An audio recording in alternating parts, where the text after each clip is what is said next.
2012 was the year I decided I was going to sell a mini book kit for December Daily. It was a one and done type of thing.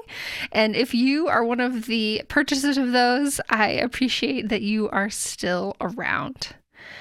I have a lot of mixed feelings about this album. It is one of my favorites in terms of how it was put together. I love the layering, the use of the LA Studio tags, how I incorporated washi tape, lots of little stickers, lots of those stickers as well. But it is with those stickers that I struggle a little bit. You may have noticed on the cover, this album is the one that's actually in the worst condition. I've always had struggles with keeping those stickers on the front and some of them inside as well. I have re-glued them again, but for some reason they don't want to stay.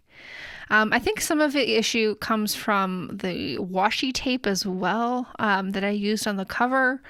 I think it had kind of lost some of its stickiness. And so I definitely have mixed feelings about the longevity of it. I wish it would have held up a little bit better. Here's a little shaker pocket. There you can see one of those chipboard stickers that doesn't stick, the N and the Santa, but it's a cute project. I enjoyed doing it and I enjoyed teaching it and sharing it with others as well.